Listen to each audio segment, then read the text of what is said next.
আমাদেরকে দেখাইছে যে ভাই 18 সালে যে আমরা একসাথে আন্দোলন করছি, এখন এখানে চাকরি করতেছি। অনেকেই ঢাকা বিশ্ববিদ্যালয়ের বিভিন্ন হলের ডিপার্টমেন্টের বড় ভাই তারাও জানিয়েছে যে আসলে এরকম একটা যৌক্তিক বিষয় নিয়ে তারা আন্দোলন করেও সমাধান তো পাচ্ছে না, বরঞ্চ হয়রানির শিকার হচ্ছে। তা আমি প্রথম দফায় যখন আপনাদের আরেকটি কর্মসূচি করার কথা ছিল, তখন আমি বিদ্যুৎ জ্বালানি উপদেষ্টা ফজলুল কবির সাহেবের সাথে কথা বলেছিলাম।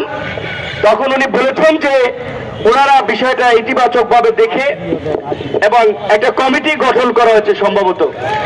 সে সময় বলছে যে এই কমিটি গঠন করা হয়েছে, তারা প্রতিবেদন দিবে, সেই আলোকে সরকার এবং মন্ত্রণালয় ব্যবস্থা নেবে। তখন এটা যৌক্তিক ছিল, একটা কমিটি গঠন করা হয়েছে, তাদের প্রতিবেদন কি আসে, তাদের সুপারিশ কি আসে, সেগুলো দেখার পরে আমার মনে হয় যে ঠিক আছে, একটা প্রক্রিয়ার মধ্যে যাচ্ছে। কিন্তু এখন পর্যন্ত বোধহয় 7 মাসেও সেই কমিটির প্রতিবেদন এখন পর্যন্ত দেয়। তো তার মানে এখানে একটা ঘাপলা আছে, তারা একটা লুকোচুরি খেলছে, যে কারণে এখনো এই কমিটির প্রতিবেদন দেয় নাই। এখানে পল্লী বিদ্যুৎ সমিতি এবং বোর্ডকে একত্রিতকরণ, এটা নিয়ে দীর্ঘদিন ধরেই বিভিন্ন যারা বিশ্লেষক কিংবা এই সেক্টরের অভিজ্ঞ তারা কথা বলে আসছে যে এই দুইটা, এই একটা সমিতি একটা বোর্ড, এবং বিশেষ করে বোর্ডের যে কাজ এটা হচ্ছে মাতব্বরি করা ছাড়া তো আর কোনো কাজ। অনেকে যারা বলছে যে ভাই যে লাইন মাঠে কাজ করি আমরা, নিম্ন মানের তার যন্ত্রপাতি কিনে দেয় তারা, কারণ এই কেনার দায়িত্বে তো আমরা নাই। তো এই নিম্নমানের যন্ত্রপাতি নিয়ে কাজ করতে গিয়ে দুর্ঘটনা, আমাদের ভাইরা কেউ আহত হয়, কেউ মারা যায়, এবং যাদেরকে সেবা দেয় তারা গালি দেয়। কিন্তু মালামাল বা যন্ত্রপাতি কেনার পুরো প্রক্রিয়া তো জড়িত থাকে বোর্ড, এবং এইটা আসলে একটা চরম অন্যায় এবং বৈষম্য, বিশেষ করে এই সমিতির উপরে বোর্ডের ছড়ি ঘুরানোটা। এখন এইটা একটা রাষ্ট্রীয় প্রতিষ্ঠান, আমরা তো কোনো প্রতিষ্ঠানের বিরুদ্ধে না, আমরা চাই যে যৌক্তিকভাবে এই দুটো প্রতিষ্ঠান মার্চ করে একত্রে কাজ করুক। আর যদি তারা আলাদা থাকে তাহলে বোর্ডের কাজের ক্ষেত্র আলাদা করে সমিতির যে যৌক্তিক কার্যক্রম তারা যেটা করে সরাসরি যেটার সাথে জড়িত সেইখানে তাদেরকে ফ্রিডম দেওয়া হোক নাকি।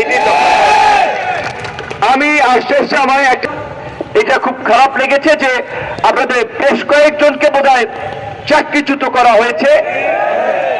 এখন শেখ হাসিনায় আমরা গালি দিচ্ছি, তার বিরুদ্ধে আন্দোলন করছি, সে স্বৈরাচার ফ্যাসিস্ট ছিল যে তার বিরুদ্ধে কথা বলা যায় নাই, আন্দোলন করা যায় নাই, আন্দোলন করলে মামলা দিছে, জেলে নিচ্ছে। এই অন্তর্বর্তীকালীন সরকার যদি কর্মচারীরা আন্দোলন করার কারণে চাকরিচ্যুত করে জেলে নেয়, তাহলে তাদের কর্মকাণ্ড হাসিনার কর্মকাণ্ডের তো খুব বৈশিষ্ট্য। এইটা তো হতে পারে না, এটা হতে পারে না, এটা আমরা সমর্থন করি না। এবং এই প্রবণতা অন্তর্বর্তীকালীন সরকার কর্তৃত্ববাদী হয়ে উঠবে, এইটা আমরা কিন্তু সমর্থন করব না।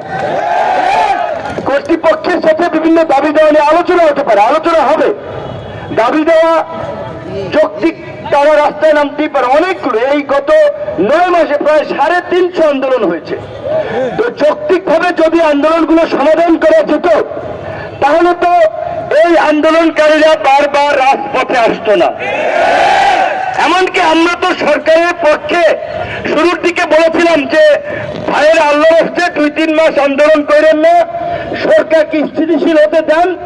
এই পল্লী বিদ্যুৎ সমিতির লোকজনকে একই কথা বলে আমরা আশ্বস্ত করেছিলাম।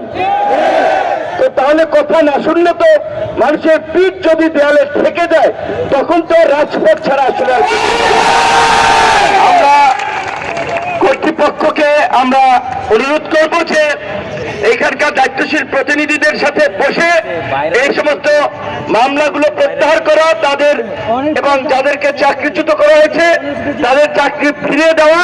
তবে অবশ্যই কেউ যদি এই আন্দোলনের মাধ্যমে ঘরপোড়ার মধ্যে আলু পোড়া খোঁজে, কেউ যদি কোনো ষড়যন্ত্র করে তার বিরুদ্ধে ব্যবস্থা নেওয়া হোক, সেটাকে আজকে আপনারা একটা কর্মসূচি বোধহয় ব্ল্যাক আউট করেছিলেন। আচ্ছা, আপনারা বলছেন যে আপনারা করেন নাই।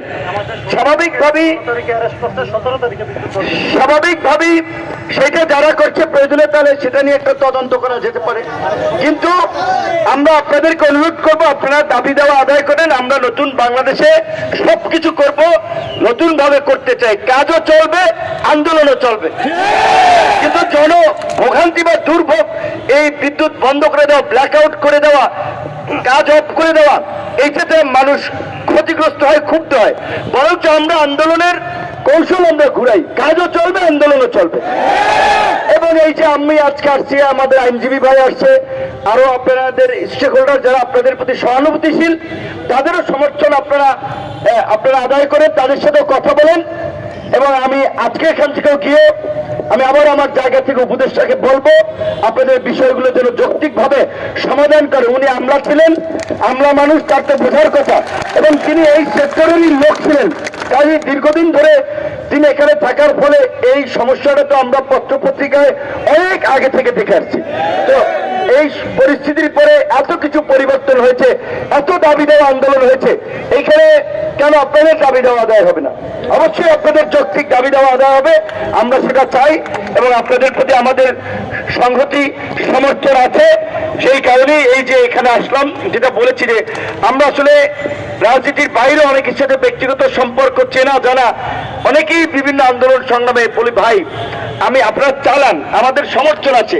তারপরে এই যেমন ভাইরা সহ গেছে, যেই কারণে আসছি, আপনাদের কাছে দোয়া চাই, এবং আপনারা যদি মনে কিছু না করেন, আপনাদেরকে এইটুকু বলি